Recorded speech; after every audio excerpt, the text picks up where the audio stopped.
Good morning students.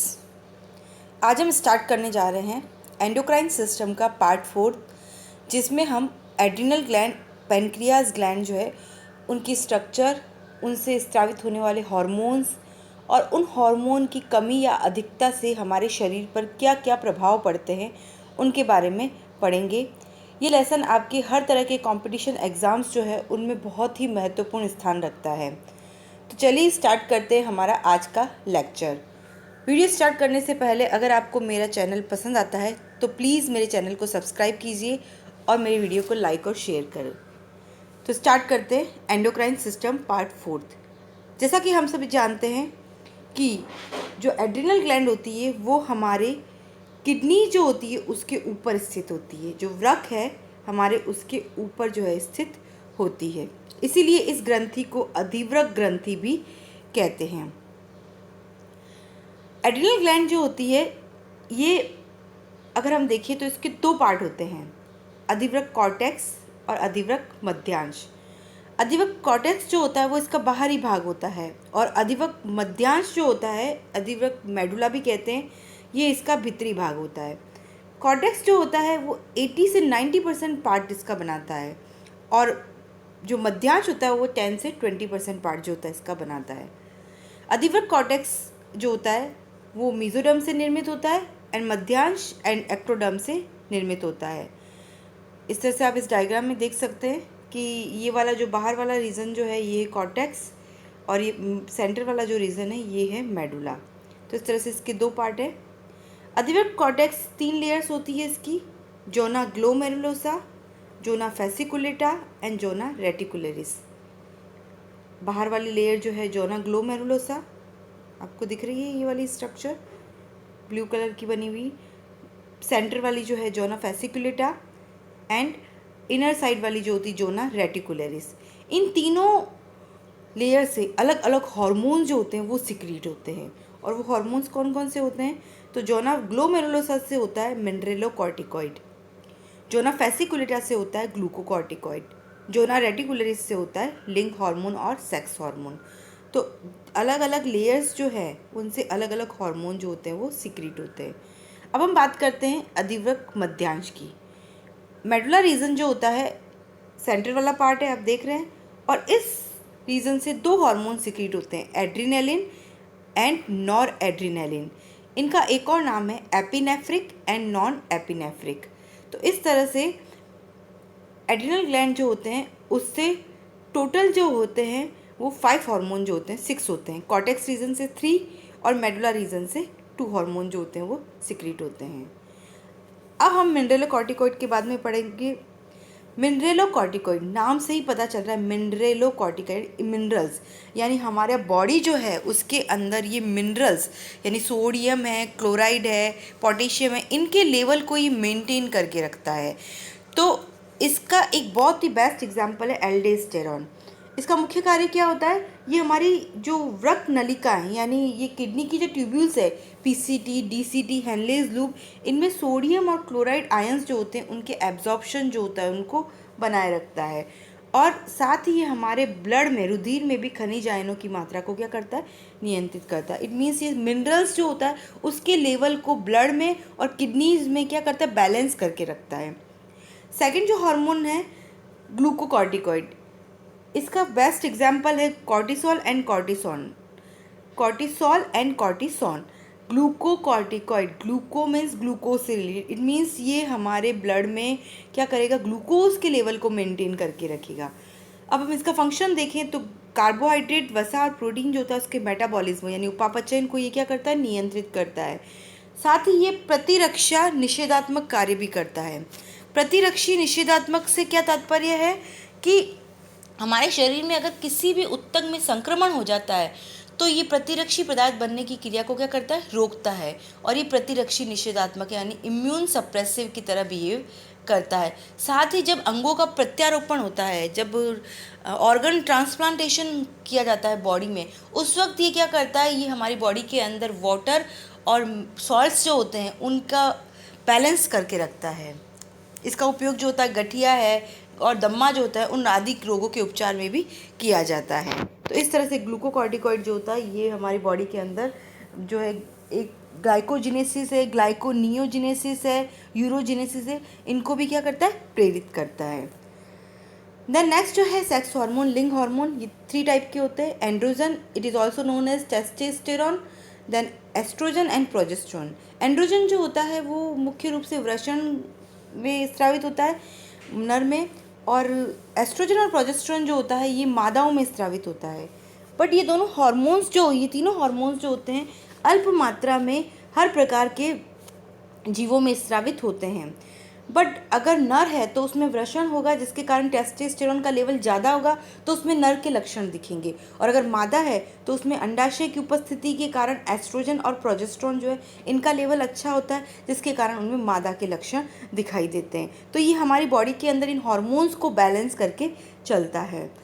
Then next है adrenaline. Adrenaline hormone जो होता है ये, इसको लाइफ सेविंग हार्मोन, आपातकालीन हार्मोन, इमरजेंसी हार्मोन और संकटकालीन हार्मोन भी कहा जाता है। बिकॉज ये हमें संकटकालीन परिस्थितियाँ जो होती है उनका सामना करने के लिए हमें क्या करता है, ये तैयार करता है।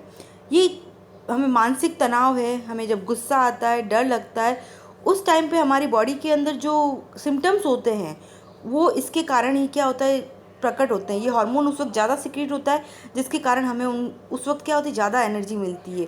फॉर एग्जांपल है कि अगर मैं कहीं जा रही हूँ और मेरे पीछे पागल कुत्ता पड़ गया है और I do not have any energy, मेरे पास एनर्जी नहीं है, बिल्कुल मैं थकी हुई, टायर्ड हूँ, लेकिन फिर भी मैं तेज़ी से दौड़ूंगी अपने आप को बचाने के लिए। क्यों? बिकॉज उस वक्त ये हार्मोन जो होता है, वो जो इमरजेंसी कंडीशन आई है मेरे लिए, उससे मुझे लड़ने के लिए ये क्या करेगा, प्रोटेक्ट करेगा। ये हमारी बॉडी के अंदर ग्लाइकोजन जो जमा हुआ है उसको क्या करेगा, ग्लूकोज में कन्वर्ट करके मुझे एनर्जी देगा। तो इस तरह से बहुत सारी इमरजेंसी कंडीशंस जो होती है उनके लिए ये हार्मोन जो होता है ऑलवेज हमको प्रिपेयर करता है। ये हार्मोन जो होता है हमारे, इसके कारण क्या हो जाती है, हृदय की धड़कन जो होती है बढ़ जाती है, आंखों की पुतलियाँ फैल जाती है और बहुत अधिक पसीना आता है। और क्या होता है, यकृत जो होता है उसमें संचित ग्लाइकोजन जो होता है वो किस में चेंज हो जाता है, ग्लूकोज में चेंज हो जाता है। तो इस तरह से ये हार्मोन जो होता है बहुत सारे कार्य करता है। अब अधिवक्र ग्रंथि को 3F ग्रंथि भी कहते हैं। 3F, एफ से यहाँ पर क्या मतलब है, यानी एफ किसको रिप्रेजेंट कर रहा है, fear, fight and flight. Do और डाई हार्मोन भी कहा जाता है इसको, करो या मरो। एंड 4S का मतलब है stress, sugar, salt and sex related processes. तो इस तरह से एड्रिनल ग्लैंड जो होती है इससे बहुत सारे हार्मोन सीक्रेट होते हैं जो हमें क्या करते हैं, बहुत ही हमारी बॉडी के अंदर जो होते हैं बहुत सारे फंक्शंस जो होते हैं परफॉर्म करते हैं। देन नेक्स्ट जो है हमारा वो है, इसके अधिवृक्क ग्रंथि जो होती है उसके अतिस्राव संबंधी कौन कौन से रोग हो जाते हैं। तो अधिवृक्क ग्रंथि के अतिस्राव संबंधी जो रोग हो जाते हैं उनमें सबसे पहला है कांस डिजीज़। कांस डिजीज़ जो होती है ये मिनरलोकॉर्टिकॉइड जो होती है, जो कि जोना ग्लोमेरुलोसा से सिक्रीट हो रहा था, उससे ये मिनरलोकॉर्टिकॉइड की अधिकता से हो जाती है। इसके कारण क्या होता है, शरीर में सोडियम और पोटेशियम जो है उसका संतुलन क्या हो जाता है, बिगड़ जाता है। और उस बिगड़ने के कारण ये बिगड़ने के कारण हमें क्या हो जाता है कि हमारी बॉडी में इन इलेक्ट्रोलाइट्स जो होता है उसका बैलेंस बिगड़ने से हमारी मसल्स और इनमें क्या हो जाता है, ऐंठन आने लग जाती है। देन नेक्स्ट डिजीज़ जो है वो है कुशिंग डिजीज़। कुशिंग डिजीज़ जो होती है ये कॉर्टिसोल हार्मोन जो होता है उसके अतिस्रावण से होती है। और इसमें क्या होता है कि हमारा जो फेस और हमारा जो थोरेसिक रीजन है, मतलब वक्षीय क्षेत्र है और फेस है, उसमें क्या हो जाता है, वसा जो होती है जमा हो जाती है और हमारा चेहरा लाल और एकदम गोल सा लगने लग जाता है और हमारा पेट जो होता है वो फूल जाता है। तो ये होती है कुशिंग डिजीज़, मतलब बेडोले से लगने लग जाते हैं। नेक्स्ट जो है हिर्सुटिज्म। हिर्सुटिज्म जो होती है एड्रिनल विरिलिज्म भी कहते हैं। ये जो होती है सेक्स कॉर्टिकॉइड्स हार्मोन जो होते हैं उनके कारण होती है। ये हार्मोन अगर अधिक मात्रा में स्रावित होता है तो लड़कियों में तो लड़कों जैसे लक्षण आ जाते हैं। फॉर एग्जांपल है, आवाज़ मोटी हो जाएगी, दाढ़ी मूछ आ जाएगी, शरीर पर घने बाल आ जाएंगे, इस तरह से इसके लक्षण होते हैं। नेक्स्ट 4 डिजीज़ है गायनिकोमैस्टिया। गायनिकोमैस्टिया जो होती है ये लड़कों में क्या होती है, एस्ट्रोजन हार्मोन का अधिक स्रावण से हो जाती है, जिसके कारण जो लड़के होते हैं उनमें लड़कियों जैसे कैरेक्टर दिखाई देने लग जाते हैं और उनका स्तन भाग जो होता है वो क्या हो जाता है, फूल जाता है। मेमोरी ग्लैंड वाला पार्ट जो होता है वो क्या हो जाता है, फूल जाता है। देन इसके बाद में नेक्स्ट जो है ईडिमा। इडिमा डिजीज़ जो होती है उसमें क्या होता है कि सोडियम जो होता है और उसके साथ साथ हमारे बॉडी के अंदर वाटर जो होती है उसकी मात्रा बढ़ने लग जाती है, जिससे हमारा ब्लड प्रेशर जो होता है वो बढ़ जाता है और हमारा बॉडी जगह जगह फूल जाती है। इसके साथ ही पोटेशियम जो होती है उसकी अत्यधिक कमी होने लग जाती है और तंत्रिकाएं और पेशियां जो होती है अपना कार्य करना कम बंद कर देती है और हमें क्या हो जाता है, लगभग पैरालिसिस जैसे सिम्टम्स जो होते हैं शो होने लग जाते हैं। तो इस तरह से ये डिजीज़ है। इसके अलावा एक और डिजीज़ है एडिसन डिजीज़। एडिसन डिजीज़ जो होती है ये भी इम्पॉर्टेंट है, कई बार एग्जाम्स में ये भी पूछी गई है। तो एडिसन डिजीज़ जो होती है उसमें क्या होता है, मिनरलोकॉर्टिकॉइड और ग्लूकोकॉर्टिकॉइड हार्मोन जो होता है इनके अल्प स्त्रवण से होती है ये डिजीज़। और इसके कारण शरीर में क्या होता है, सोडियम और इसके साथ साथ बॉडी के अंदर वाटर जो होती है उसकी मात्रा बढ़ जाती है और जिसके कारण जो होता है मूत्र के साथ जो होता है इनका जो होता है सिक्रीशन होने लग जाता है, जिससे बॉडी के अंदर निर्जलीकरण, इट मीन्स वाटर की डेफिशिएंसी होने लग जाती है और ब्लड में शुगर जो होती है उसका लेवल जो होता है वो कम हो जाता है। तो ये सब इनके सिम्टम्स है। इस तरह से हम लोगों ने अधिवृक्क ग्रंथि जो है उससे स्रावित होने वाले हार्मोन के अति स्त्रवण से डिजीज़ और कम स्त्रवण से डिजीज़ जो होगी वो होगी एडिसन डिजीज़, इसके बारे में पढ़ा। द नेक्स्ट है अग्नाशय ग्रंथि। अग्नाशय ग्रंथि की स्थिति अगर हम देखें तो यह हमारे आहार नाल में स्थित होती है। हमारा आहार नाल है, इसमें आपको ये ऑरेंज कलर की ग्लैंड दिख रही है, ये कौन सी है, अग्नाशय, जो कहाँ स्थित है, हमारा आमाशय के जस्ट नीचे और हमारी जो ग्रहणी है ड्यूडिनम जो कि छोटी आंत का प्रारंभिक भाग है उसके गुहा में स्थित होती है, उससे लगी हुई होती है। अग्नाशय ग्रंथि एक मिश्रित ग्रंथि है। इसका मतलब है कि ये बहिस्त्रावी और अंतःस्त्रावी दोनों का कार्य करती है। इसका बहिस्त्रावी भाग जो होता है वो एंजाइम सिक्रीट करता है और अंतःस्त्रावी भाग जो होता है वो हार्मोन सिक्रीट करता है। एंजाइम जो होता है वो सिक्रीट करने वाला भाग जो होता है उसे हम कहते हैं एसिनाई और हार्मोन सिक्रीट करने वाले भाग जो होते हैं उनको कहा जाता है लैंगरहैंस की द्वीपिकाएं।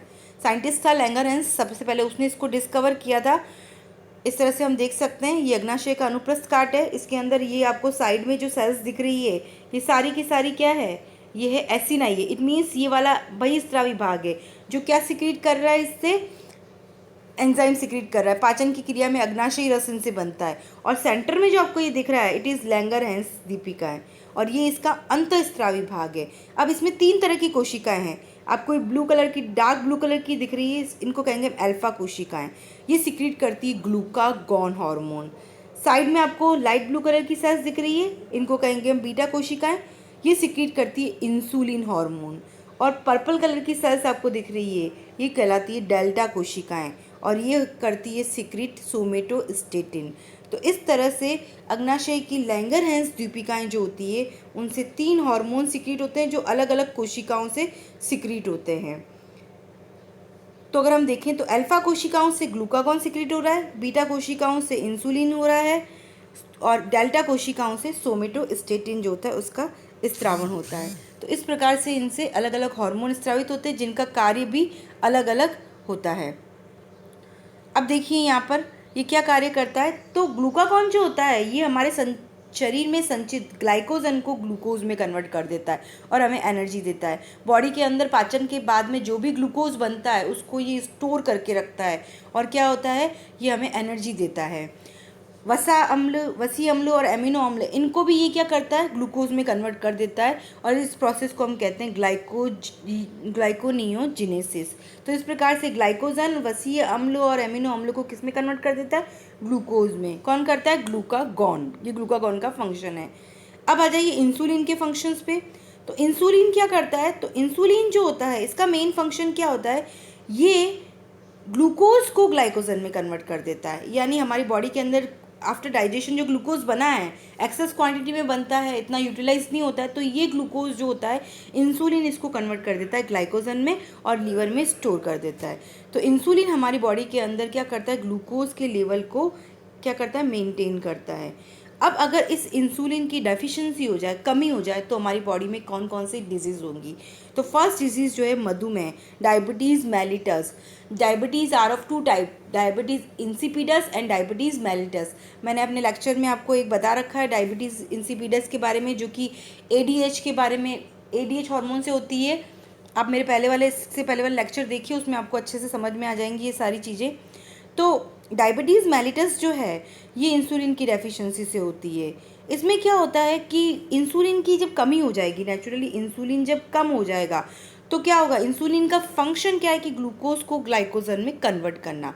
जैसे ही इंसुलिन की कमी होगी तो ब्लड में क्या होगा, इसका लेवल इंक्रीज हो जाएगा ग्लूकोज, क्योंकि ग्लूकोज कन्वर्ट ही नहीं हो रहा है ग्लाइकोजन में। ग्लूकोज को कन्वर्ट करने वाला हार्मोन जो इंसुलिन है वो अपना वर्क नहीं कर रहा है, उसकी कमी हो गई है, तो ये ग्लूकोज कन्वर्ट नहीं होगा, तो ब्लड में ग्लूकोज का लेवल बढ़ जाएगा, रक्त में ग्लूकोज बढ़ जाएगा। बढ़ने के कारण क्या हो जाएगा, ये ग्लूकोज जो होगा, इस कंडीशन को पहले जब ये ग्लूकोज बढ़ेगा इट इज़ नोन एज हाइपरग्लासमिया। क्या कहेंगे, हाइपरग्लासमिया। अगर ये कंटिन्यू स्थिति रही हाइपरग्लासमिया की, क्योर नहीं हुई और कंटिन्यू स्थिति हुई, तो इस डिजीज़ को हम कहेंगे डायबिटीज़ मेलिटस, क्योंकि इस कंडीशन में ग्लूकोज जो होगा, एक्सेस ग्लूकोज, ये हमारे यूरिन के साथ बॉडी से बाहर डिस्चार्ज होने लग जाएगा, और इसी डिजीज़ को हम कहते हैं डायबिटीज़ मेलिटस। नेक्स्ट जो डिजीज़ है वो है पॉलीयूरिया, इट मीन्स बहुमूत्रलता। इस डिजीज़ में क्या होता है कि बॉडी जो होती है उसमें बार बार यूरिन, यानी यूरिन जो होता है वो हमें बार बार लगता है, तो वाटर की डेफिशिएंसी हो जाएगी इससे। देन नेक्स्ट जो है कीटोसिस। कीटोसिस डिजीज़ के अंदर कि बॉडी के अंदर जो होता है, इसमें वसा का अपूर्ण विखंडन होता है, यानी हमारी बॉडी के अंदर जो फैट होती है उसका क्या होता है, वो कंप्लीट जो होती है वो ऑक्सीडाइज नहीं हो पाती है, विखंडन नहीं हो पाता है, जिसके कारण क्या हो जाता है, ग्लूकोज प्रॉपर नहीं बनेगा और एसीटोन की मात्रा बॉडी के अंदर क्या होगी, बढ़ने लग जाएगी। एसीटोन बढ़ने से जो रोगी होगा उसको क्या होगा, लंबी बेहोशी, इट मीन्स कोमा में भी जा सकता है वो, तो ये कंडीशन कीटोसिस के कारण आ सकती है। देन नेक्स्ट जो है इंसुलिन के अति स्त्राव संबंधी रोग, तो अति स्त्राव से हो जाता है हाइपोग्लासमिया। अति स्त्राव से क्या होगा, हाइपोग्लासमिया, यानी बॉडी के अंदर क्या होगा, इंसुलिन का लेवल बढ़ेगा। जब इंसुलिन का लेवल बढ़ेगा तो ग्लूकोज का लेवल क्या हो जाएगा, कम हो जाएगा। ग्लूकोज का लेवल कम होने की कंडीशन को कहते हैं हाइपोग्लासमिया। ऐसी स्थिति में क्या होता है, शरीर में जो कोशिकाएं हैं वो रुधिर से अधिक मात्रा में ग्लूकोज क्या करती है, ग्रहण करने लग जाती है, जिसके कारण रोगी को क्या महसूस होगी, थकावट होगी, उसकी देखने की शक्ति कम होने लग जाएगी, उसके शरीर में जो है क्रैम्प्स, मतलब कि ऐंठन जो होते हैं वो आने लग जाएंगे। तो इस तरह से इंसुलिन जो है हमारी बॉडी के अंदर बहुत सारे इंपॉर्टेंट फंक्शन करता है, और ये हमारी इसकी डेफिशिएंसी से मेन डिजीज़ जो होती है वो डायबिटीज़ मेलिटस होती है। तो इस तरह से अग्नाशय ग्रंथि और एड्रिनल ग्रंथि जो होती है उनसे स्रावित होने वाले हार्मोन्स जो है उनके बहुत सारे कार्य हैं, और उनकी कमी और अधिकता से हमारे शरीर पर बहुत सारे साइड इफ़ेक्ट्स होते हैं।